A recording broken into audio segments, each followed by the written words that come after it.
Hi, this is Sarah Mikesell with the Pig Site, and today we're joined by Dr. David Rosero and Dr. R. Dean Boyd. Dr. Rosero is an assistant professor of animal science at Iowa State University, and Dr. Boyd is a consultant with animal nutrition research based in Alvaton, Kentucky. Thanks for being with me today to both of you. I appreciate it. And you both spoke at the Iowa Swine Day Pre-Conference Symposium today, titled Soybean 360, Expanding Our Horizons Through Discoveries and Field-Proven Feeding Strategies for Improving Pork Production. Your topic today was heat stress mitigation, and we can certainly feel that outside today here in Iowa, right? So we're going to start with you, Dr. Boyd. To what extent does the summer heat impact carcass weight? The carcass weight depression that happens depends on the producer and situation, but they typically are short by about 6 to 12 pounds per carcass. And Dr. Boyd, do producers face the issue year in and year out, or is it only under more extreme heat conditions? The problem is simply a heat condition, but it happens routinely. It is year after year, almost without exception, and it occurs even as far north as in Canada. Very good. And what are the economic implications to producers? It depends on the price of the carcass, but typically the lost revenue would be in the order of about $8 to $14. And July and August are the times when we have typically the greatest market price. Mm-hmm. And so the loss of revenue can be $12 to $14 per pig in the July and August time period. But the summer dip occurs from May through about September 1. So it's quite a long time to have low carcass weight during the only time of the year, right, almost, that we make money. Right. It's the only time. Right. And what's really happening in the pig there? Well, certainly the heat is a problem. It causes reduction in intake.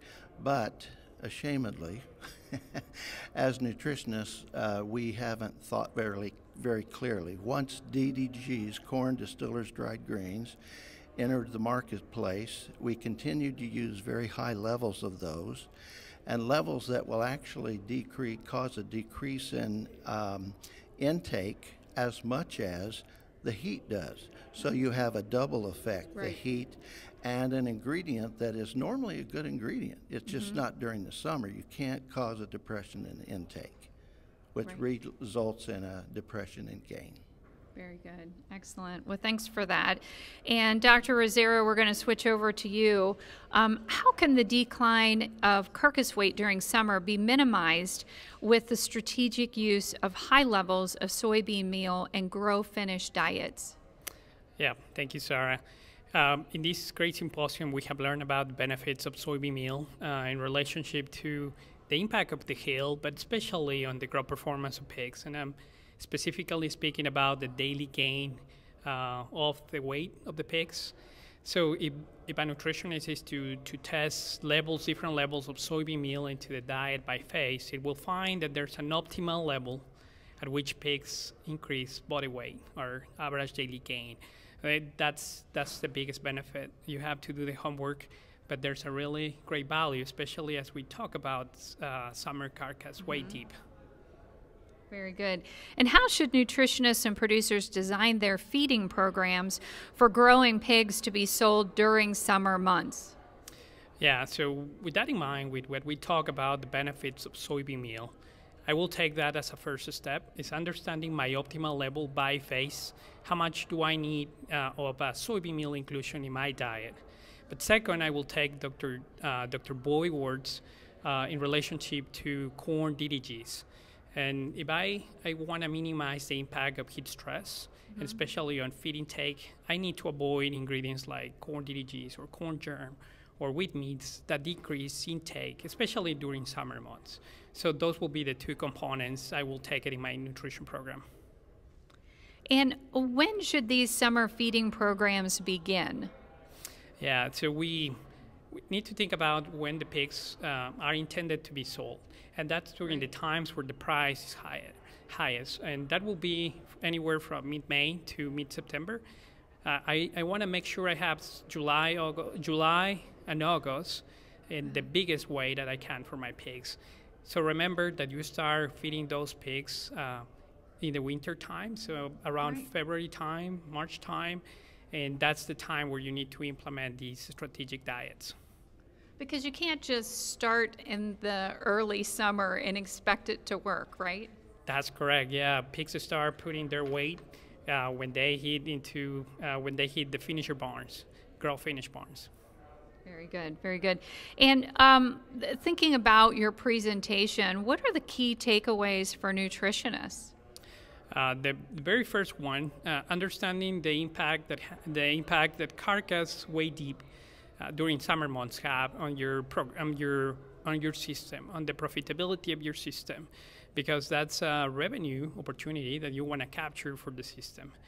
Understand that ingredients might have a negative impact on feed intake, so you want to understand what is the impact of them and avoid those ingredients. Mm-hmm. We talk about corn DDGs. We understood into our system what was that impact in feed intake and avoid feeding for the specific pigs that will hit the market during June and July. And then understand what is my level of soybean meal that's going to maximize the growth performance of my pigs. So capturing the value of soybean meal to maximize my body weight during those months. Excellent. Very good. Well, thanks so much, Dr. Rosero. I'm going to switch back over to you, Dr. Boyd, and let's talk about the flip side of this. What's the key takeaways for producers? The most important point we have made today is during the summer, you cannot feed ingredients that cause intake to be depressed. And intakes that David has mentioned, such as DDGs, corn germ meal, and wheat middlings, are especially harmful to intake in the late nursery and early grower up to about 130 pounds.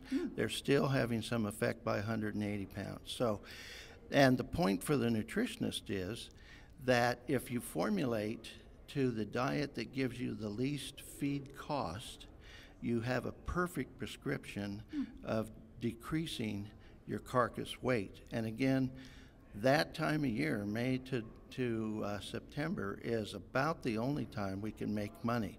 So the nutritionist has to get up from behind the formulation thing, move over to the margin over feed side of things, and you realize that you can't afford to put any of those ingredients at a level other than about 120 pounds per ton and maximize intake. And so, and weight. And so in the Hanor system, where David was in charge of the program, the summer dip has been an issue for 3 to 4 years now. It's gone. And the problem, to a great extent, was us. We weren't smart enough. It's a different way of thinking, right? Anytime you look at feed price, and then your leaders are looking over you and asking why, over your shoulder and asking why your feed costs more than them, that puts you in a tough position. And so you just have to ask for their patience, give a diet that costs maybe $10 or $12 higher, and the dip will essentially disappear. Interesting. And you'll become a hero. Yeah. I like it. I like it. Well, thank you both, both of you, for your time today and all these amazing insights that you guys have provided. So I do appreciate your time. This is Sarah Mikesell with the Pig Site, reporting live from the Iowa Swine Day Soybean Meal 360 Pre-Conference Symposium, sponsored by Iowa State University and U.S. Soy.